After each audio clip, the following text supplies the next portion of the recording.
Hola a todos. Soy Francisco Miranda, director de Conexiones Portafolio, y quiero invitarlos a nuestra edición de hoy. Nos acompaña Bruce McMaster, presidente de la Asociación Nacional de Industriales de Colombia, ANDI, uno de los gremios más importantes y que recoge una buena cantidad de sectores que empujan hoy la economía. Hola Bruce, gracias por acompañarnos en Conexiones Portafolio. No, gracias a ti, Francisco, por la invitación. Complacidísimo de estar acá. Entremos entonces en materia. Bruce, los últimos días se han publicado cifras oficiales, especialmente de parte del DANE, que comienzan a reflejar el costo en la parte económica de las decisiones de restricciones de movilidad, la llamada cuarentena durante el mes de abril, los costos económicos tanto a nivel de crecimiento del PIB como a nivel de desempleo y otra serie de indicadores que van a comenzar a salir, pues reflejarán lo que todos esperábamos y era un impacto económico muy fuerte ante la necesidad de confinar al país. Hoy transitamos un camino de desconfinamiento a diferentes velocidades, con diferentes caras locales. ¿Cuál es la percepción de la ANDI de este desconfinamiento, de estas medidas para ir abriendo la economía que se han venido desarrollando? Bien, Francisco, yo diría varias cosas. Lo primero que mencionaría es que, como tú anotas, pues no se trata realmente de unas cifras que hayan resultado sorpresivas a estas alturas del juego.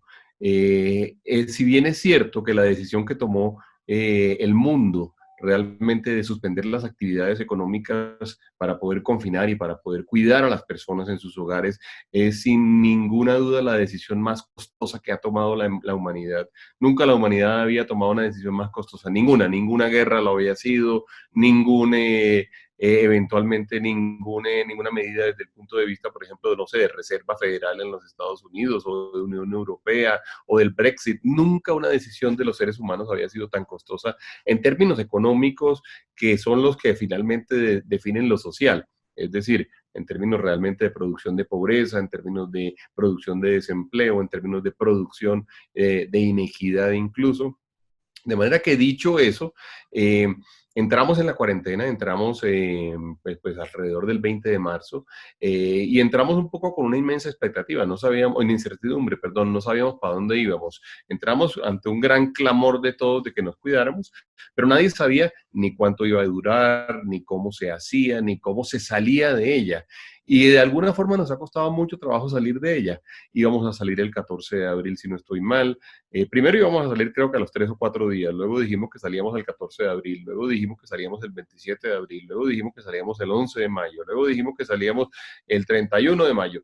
Realmente nos ha costado mucho trabajo salir de la cuarentena. Esto significa que quizá, digamos, el ánimo de las personas ha estado pues muy marcado por el temor, como es cierto, ¿no?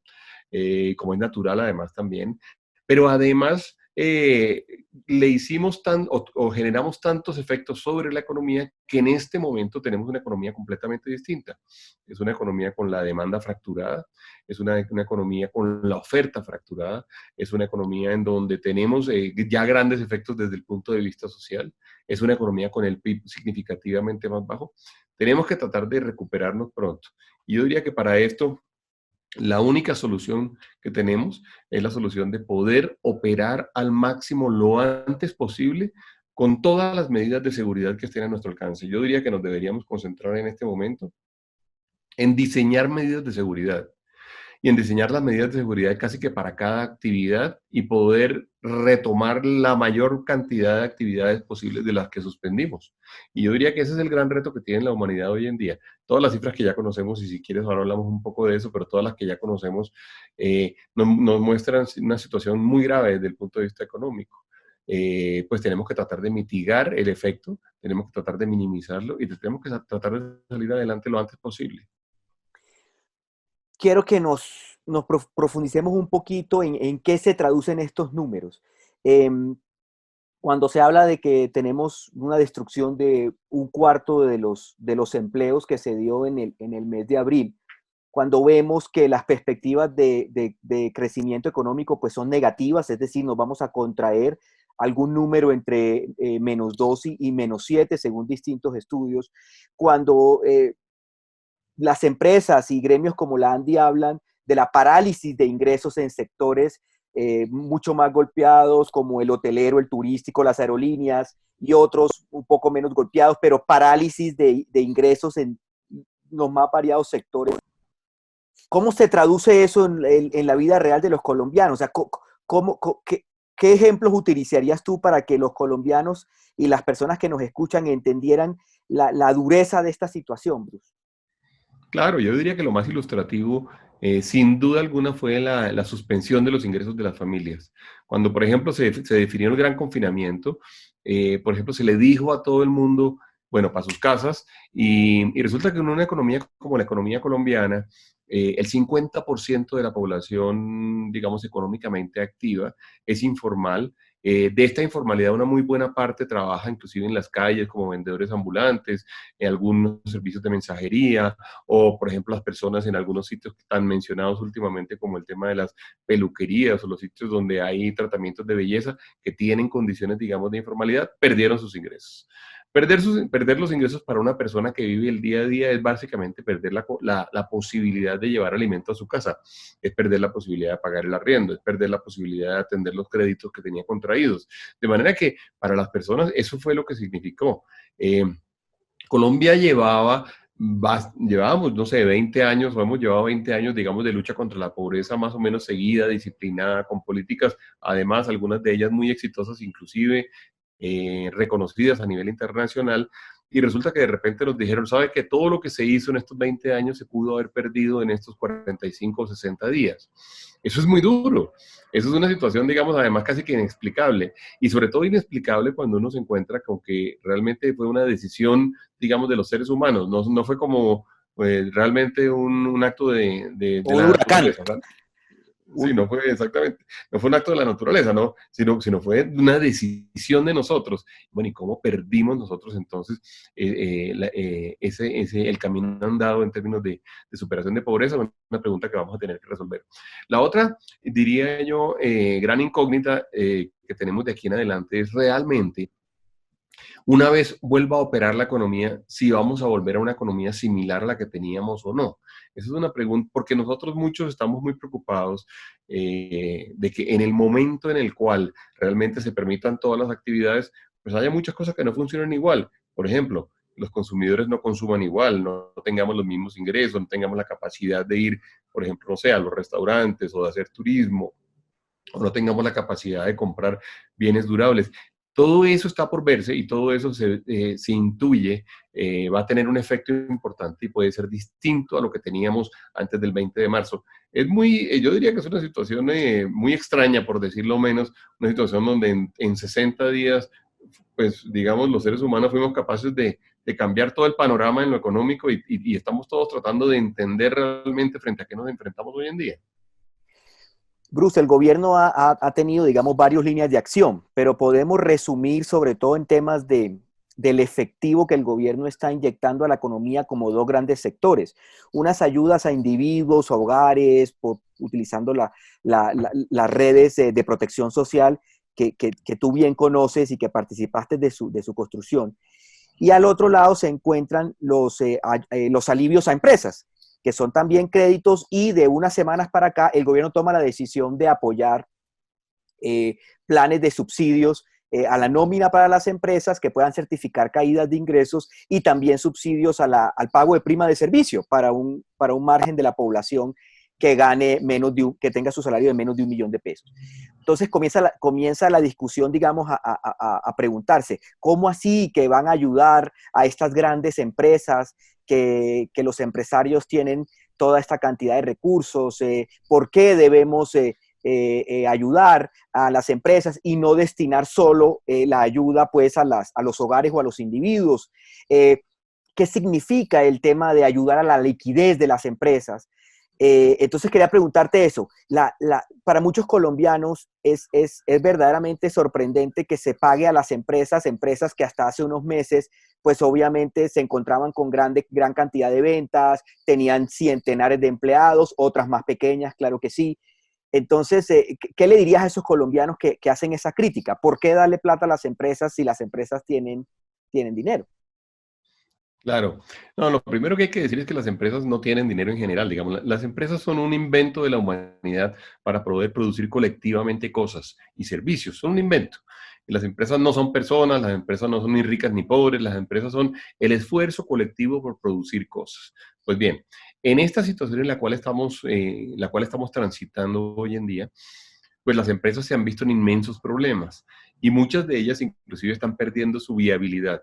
Y en ese sentido, así como hace muchísima, o es muy lógico, digamos, que uno acompañe, por ejemplo, a las personas y a las familias que están teniendo problemas de liquidez o problemas de subsistencia en este momento, también hace mucho sentido que una sociedad decida que va a apoyar a sus empresas por una razón primordial, porque las empresas cumplen una función social que se expresa por lo menos en tres cosas muy, muy marcadas. Primero, las empresas son el mayor vehículo de empleo que tiene una sociedad.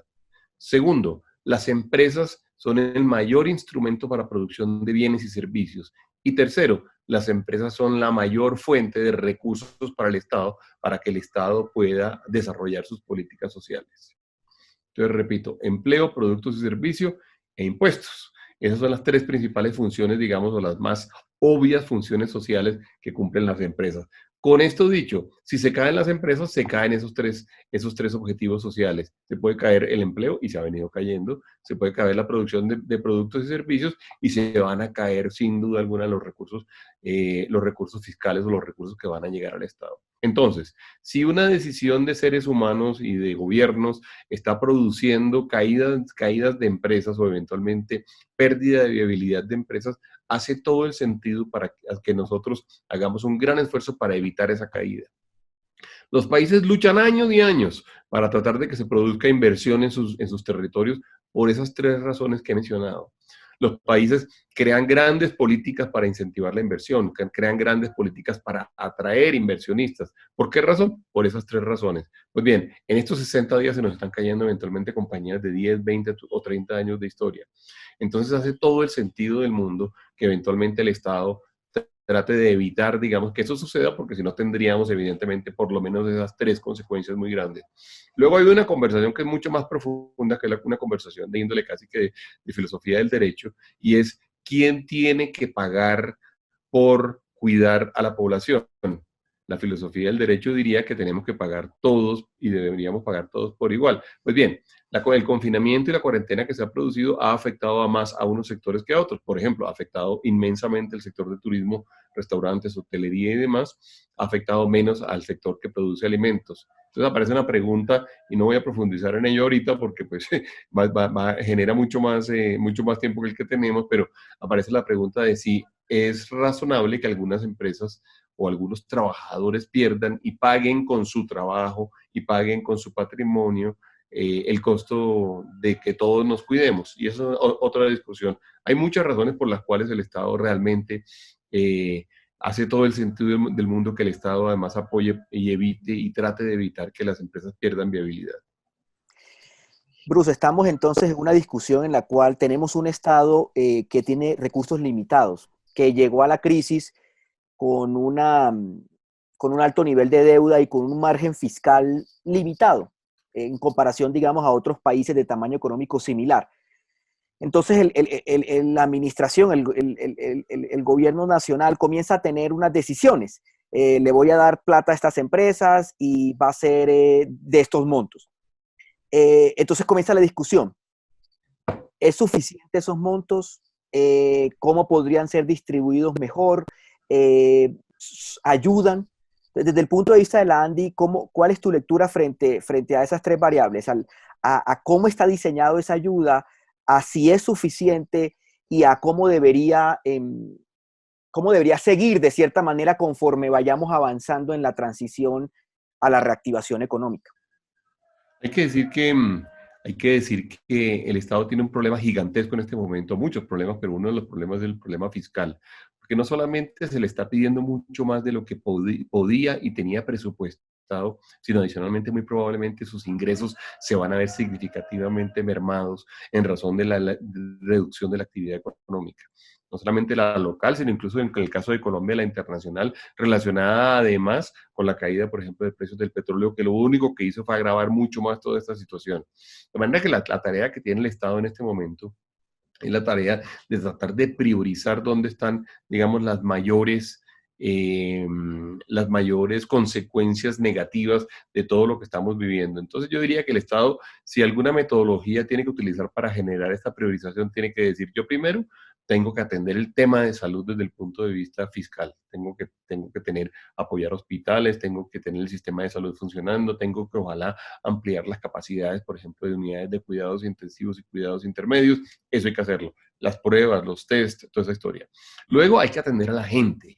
Hay que atender humanitariamente a las personas que han perdido casi que completamente su capacidad eh, de subsistir, su capacidad de comprar alimentos, de pagar su arriendo, su capacidad de eventualmente comprar ropa si es que la están necesitando.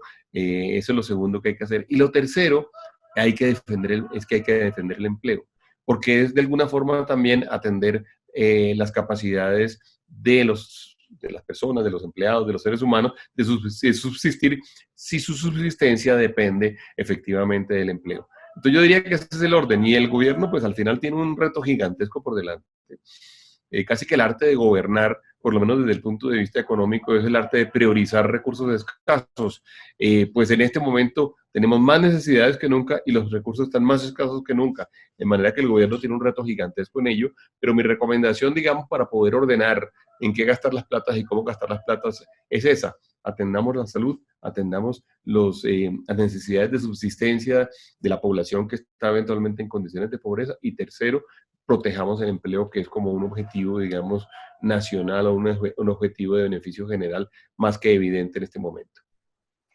Cuando hablamos de las empresas, siempre nos imaginamos las grandes empresas, aquellas empresas que tienen una gran presencia en el mercado, que tienen, digamos, un reconocimiento por su tamaño, porque contratan un buen número de trabajadores o porque impactan o prestan servicios que nos afectan. Pero yo quisiera para nuestra audiencia en Conexiones Portafolio, Bruce, que nos describieras cómo es el panorama empresarial de Colombia. Sí. Hablo en materia de números, tamaños, generación de empleo. Cuando hablamos de empresas, ¿estamos verdaderamente solo hablando de esas grandes empresas con las que tenemos experiencias todos los días y que impactan nuestra vida? ¿O estamos hablando de un tejido mucho más complejo y mucho más cercano a nuestras casas y a nuestra vida de lo que parece? Sí, no, yo lo primero que diría, y me gusta mucho la pregunta porque me permite aclarar algo que me parece que ha sido, en la narrativa nacional, ha sido incorrectamente utilizado. Se habla de las grandes empresas como, o se asimila a las grandes empresas como entes ricos o entes en los cuales, digamos, los recursos sobran, o entes en los cuales evidentemente no hay ningún tipo de necesidades, y no es cierto. Tenemos grandes empresas que ya se nos pueden estar desapareciendo. Para poner un ejemplo muy sencillo, las cadenas hoteleras. Para poner otro ejemplo muy sencillo, las aerolíneas. Son empresas grandes, empresas con una gran presencia, con grandes activos, con una gran cantidad de empleados, y tienen problemas. Yo por eso he venido proponiendo que en esta crisis, y ojalá siempre fuera así, en esta crisis se trate de separar como en dos categorías distintas: las empresas más afectadas desde el punto de vista de la suspensión de sus actividades, y las empresas menos afectadas. Y tratar de decir, hay que ayudar a las grandes empresas, hay que ayudar a las medianas y a las pequeñas empresas si tienen problemas, si están afectadas. Si no, no hay que ayudar a ninguna en ninguna categoría. Entonces, concentrémonos en tratar de salvar empresas. ¿De qué tamaño? De cualquier tamaño. Del tamaño que efectivamente tengan, pero que se encuentren, digamos, en grados de afectación.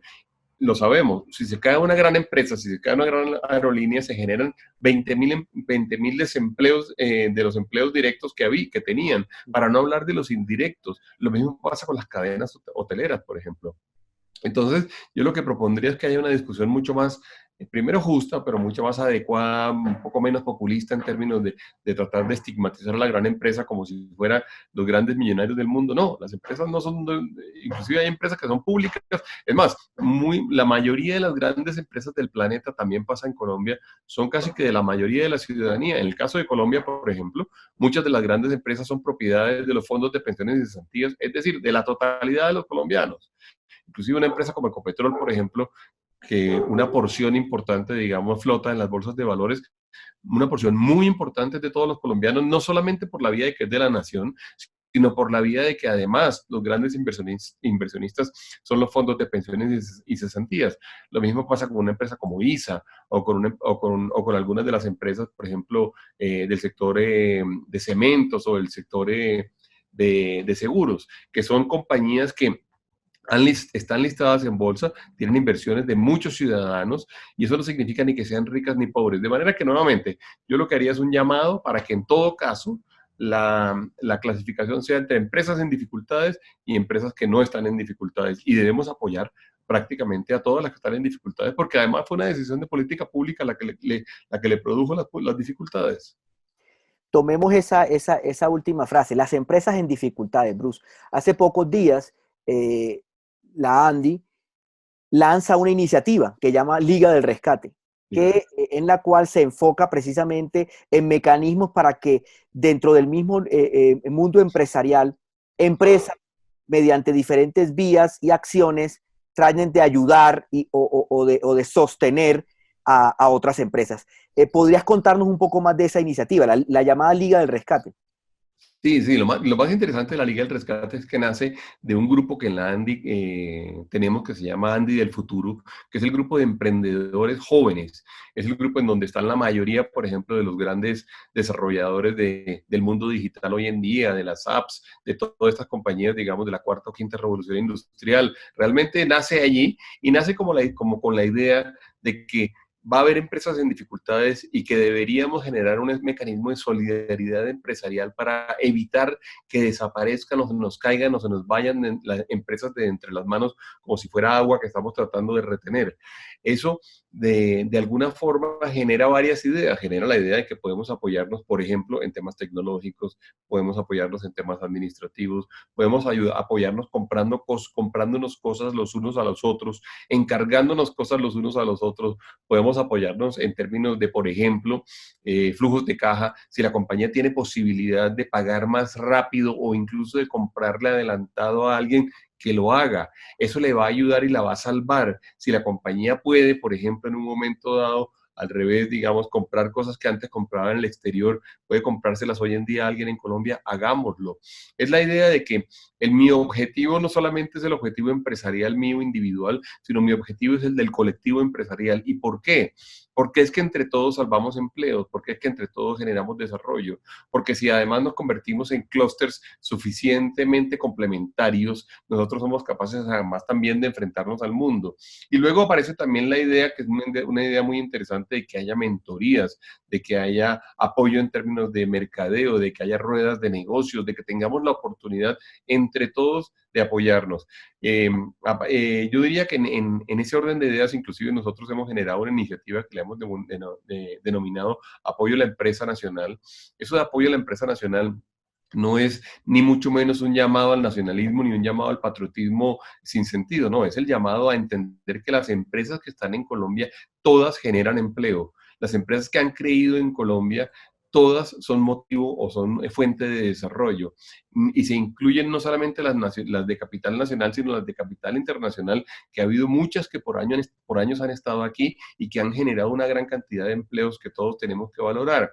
Entonces, por ejemplo, que tengamos la oportunidad entre todos de comprarnos cosas, que tengamos la oportunidad entre todos de, por ejemplo, por poner o por ilustrarlo, digamos, de proponerle al gobierno mecanismos, por ejemplo, de defensa comercial en el caso de que haya prácticas desleales de comercio. Hay una gran cantidad de iniciativas que creemos vale la pena desarrollar.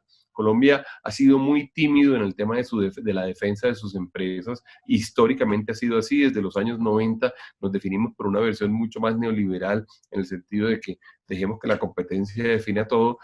No todos los países lo han hecho. Es más, la mayoría de los países han sido mucho más cuidadosos con sus empresas nacionales.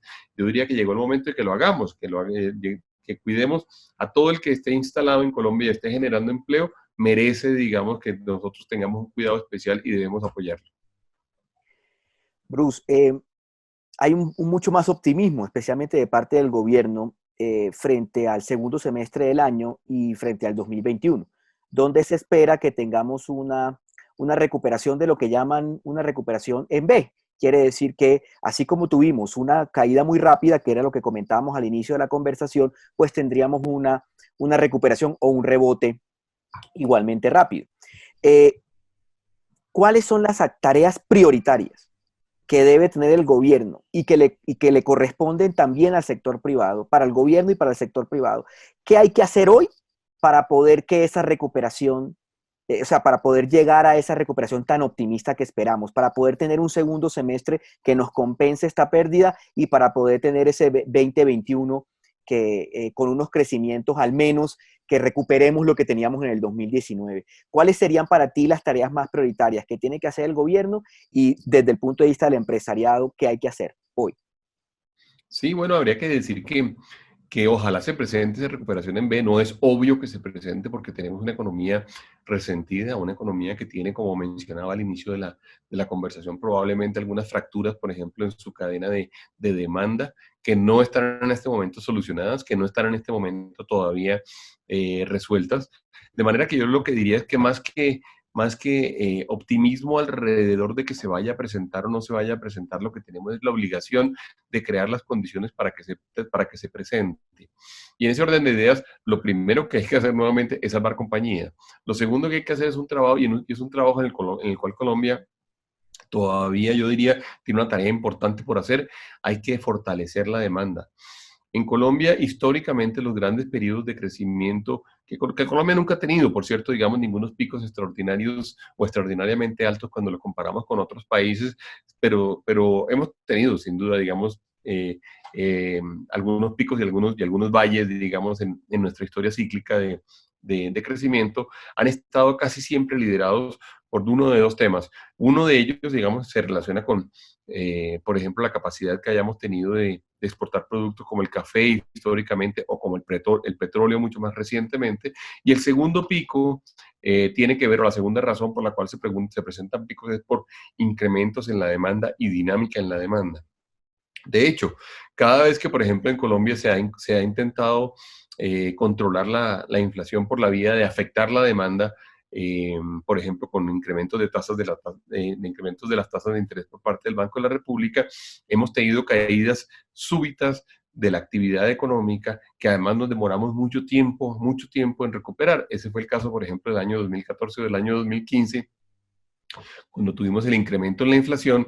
El Banco de la República se demora en reaccionar, se dispara la inflación y terminamos, digamos, persiguiendo la inflación con la tasa de interés, sube la tasa de interés y se nos cae la demanda. Y nos demoramos 3 o 4 años en tratar de recuperarlo. Por eso es preocupante, digamos, lo que está pasando hoy en día en términos de la demanda, y también es preocupante, digamos, en términos de que hay pocas, digamos, por ahora, estrategias para recuperarla. Una de ellas fue adelantar, digamos, los 3 días sin IVA, que va a tener un efecto puntual seguramente, el primero de ellos el 19 de junio, pero no es una cosa contundente ni estratégica ni estructural de largo plazo, de manera que ahí vamos a tener que hacer un ejercicio muy fuerte, no solamente, como mencionaba, de salvar la oferta, es decir, de salvar las empresas y salvar el tejido empresarial que permite ofrecer cosas, sino tratar de producir demanda. Y en esto vamos a tener que hacer un esfuerzo muy importante como país, en términos de darle ingreso a las personas, de producir estímulos, de producir realmente mecanismos que nos permitan acelerarlo. Ahí tenemos el gran reto. Yo soy de los que cree que ojalá, o de los que piensa que ojalá se presente efectivamente ese pico o ese comportamiento en V del cual hemos venido hablando, pero también soy de los que cree que eso no se presenta nunca espontáneamente. Eso se presenta porque hay decisiones claras de política pública que lo producen.